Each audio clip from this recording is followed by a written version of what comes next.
Hello back everybody, part 3. Here we go. So I'll show you how we're getting on. So it's been cooking now for 40 minutes I think. So I'll show you what it looks like now. So as you can see, pretty much all cooked. But what we need to do now is we need to take that liquid out of there. So all the liquid that's in there, we need to take it so that all you've got left is pretty much the plain stuff like that, just that. That's what we need to do. So we're going to do that. So what we're going to do is we're going to spin the camera around and I'm going to sieve it all out. Watch. Now, I've not got a ladle because I left the ladle up at work. I'm going to switch it off the gas and I'm going to just use this plastic tub.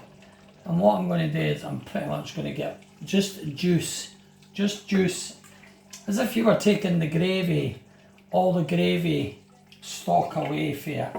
So I'm going to get all that, I'm going to leave all the other stuff inside it, but I want it just to be pure stuff. Now I'm going to use that, I'm probably going to tip it a bit to get it to all run down into the corner. I'm going to do that and I'm going to sieve all that out. And then I'll show you what it's going to look like. I mean, this is a very complex situation. We do normally have a ladle in the house, but I took it up to work for the world famous chicken soup that was on in the last auction in December. So I'm just going to move this here a wee bit, and I'm probably going to swap this for a spoon. Right, we've got a spoon here, so I'm just going to keep on getting rid of all that. You basically want to get rid of all that, because this is pretty much just melted butter. And if you left it all in there, then when you go to add everything in, it would become a bit of a nightmare because you would have too much butter in there. So you basically want it to, I mean, I'm balancing this thing on the stove. If this topples, this bowl that I'm putting all this liquid into, it could be the end of the video and it could be the end of me. So let's try and not do that. But we're just about there, I think. We're not far away. Got a wee bit more. I'm going to try and tip it up. Oh my word, that's heavy. Oh. Right. So I've done all that. So what I'm going to do is I'm actually just going to put a tiniest little bit back in, because when I blitz this it's going to thingy. So I've lifted all that out successfully. So here we go. Blitzer in hand. Let's plug it in. We'll get this plug socket over here. We'll plug it in and then we'll just blitz it. Now what you want to do is I'm going to grab the camera and I'm going to show you. This is what it looks like. There's nothing in there now. Pretty much all the thingy. It's just, and I'm actually like Patty. You're not going to appreciate this. But if you like Patty, you'll appreciate that it doesn't look that great just now. But if you like Patty, you will. Now let me just put the camera back up there just now. I'll just, because it takes a wee bit of precision blitzing this. Because you want to get every single bit of the blitz.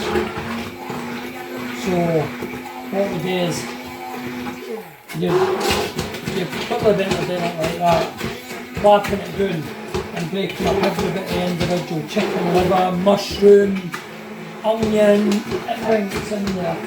Get it all broken up. Google will be going nuts just now. You love this chicken. So, I mean, this is basically like the patty that the feet. Oh, it's chicken liver patty. So what we're doing is you have to get it completely smooth. Because the last thing you want to do is go into it and get a massive bit of chicken liver. Now this will do two things for you. This will either stop you from eating chicken liver patty ever again in your life, or you'll love it and you'll start making it yourself. It's kind of about that, it's about it.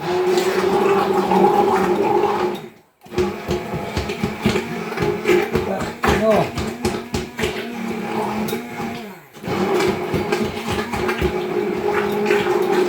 So, we're just about there. Just about broke up everything. You could do this in a blender. You can one of these blenders and just let it whiz round and do it like that. But I always think the stick's the better way to do it. So what we're going to do is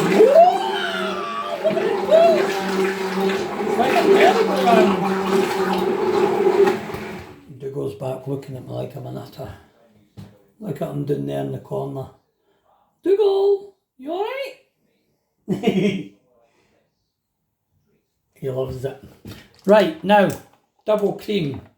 So, what I'll do is, I'm just going to add some double cream. I'm going to show you what it looks like just now. So as you can see, it's kind of like the patty form.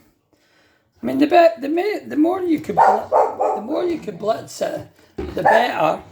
And that way you can actually add the that's Dougal's mum coming home. That's why he's barking like that.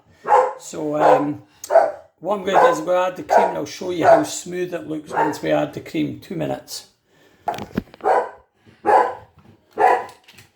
Right.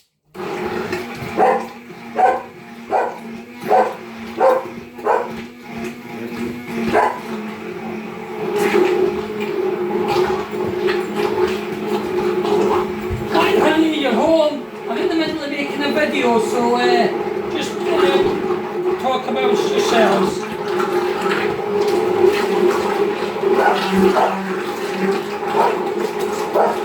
Right, here we go.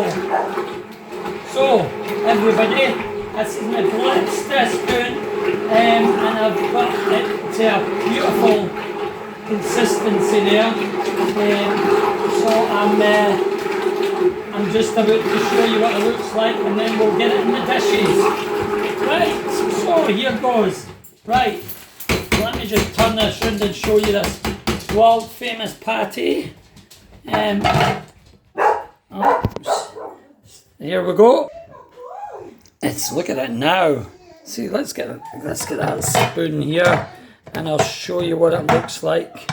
Right, a bit of balance all these things. See that now? It's like beautiful. It is like cracking. Look at that. Now, so what I'm going to do is, I've got these tubs. Bought them for Aldi's yesterday. Quite good value. 3 big ones for $1.99. 6 little ones for $1.99. Pretty good. So what we're going to do is we're going to fill these like this. Here we go. So let's grab the chopping board. We're going to dump the pot on that. We're going to dump the pot on that, like so. We're going to grab a wee one first, and I'm going to grab the spoon, and I'm going to fill it just like that. I'm going to fill it just like that, and I'm going to flatten it out like that, because what you're going to do is you're going to clarify butter to cover the top of it. So now the reason I put them in littler tubs is because of the fact that, you know, there's a lot of eating in patty. So if you put too much in a tub and you take it out, as soon as you break the butter, the clarified butter on the top, you actually then you have to kind of eat it all. Now, it's good for you. Good stuff, this patty. So what I'm going to do is I'm going to do this. I'm going to let this cool it down, and then I'm going to come back and show you part 4 of the finished article once this is all done. Over and out. Welcome back, everybody. Now, I'm going to show you what the finished article is. Now, I've only been doing that for 5 minutes. I've had you some pause. So here's what we've done. Build the containers, as you can see. We've made them quite flat, because they need to be flat. Now, everybody's on about clarifying butter. Just clarify it in the microwave, who cares? Like, this is as easy. So I've got 1 block in the microwave there, and I'm just melting it. I'm basically melting the butter. That's all I'm doing. Melting it until there is no butter to be seen left. So I'm going to do 1, show you what it looks like, and then we'll just show you what we need to do. And pretty much this is going to preserve that patty for at least 5 days. But once you break the seal, it's like breaking the seal to everything. It's basically just breaking the seal. I mean, it doesn't look like a lot of patty all that, but what we're going to do is we're going to bring this box back across. This is my stand for doing it. So I'll turn that, and then what I'll do is I'll take this in the microwave and I'll see what it's like now. So there, it's pretty much nearly melted. So, as you can see, it is just a liquid. But don't leave it in too long, because what you do want to do is you do want to knacker the butter. So if there's any little lumps still in it, just get short of them. But what we're going to do is, we're literally going to take this, and we're just going to pour this on top. And what I'll do is, it's not going to run through or anything, because the patty's pretty solid. But what you want to do is, you want to make sure it is completely covered, because the patty, you're doing this to protect it. I've got a wee bit on that one, and I'll just cover the top of that one. I'll probably need a lot. Sometimes you could push the patty under. If you think you've just got enough, just flatten it down with your back of your spoon, and that'll just cover it. So I'll show you what we've got now. So what we've got is, it looks like that. So as I say, that patty is under that butter. It's no swimming in the butter. It's literally, when that hardens in the fridge, that butter, that patty is going to be like a solid lump. All you're going to be doing is breaking it off with a spoon or a knife, and it'll come off in just lumps. It'll come off like just breaking a bit of butter off. There's another ring we've covered, just that one there, see? But that's just going to preserve it. It's going to keep it. Like I'm saying, if you need to like push the patty under just to keep it totally under, just push it down with the back of a spoon, and that'll keep it under the butter. Because that's what you're predominantly doing. You're preserving the meat of the chicken livers, and you're keeping it underneath. And I'm just going to do the rest with the rest. And as I say, give it a wee while to cool down. That'll take maybe half an hour to cool down, and dump it in the fridge, and then the next time you go and look at it in 2 hours time, that'll be solid. You'll be able to get your lids on. You could put it in the freezer and keep it for a couple of months, or you could keep it in the fridge and just use it for the next 5 days during Christmas. We generally put one in the freezer because it's delicious with buttered toast. No oatcakes. Merry Christmas, everyone!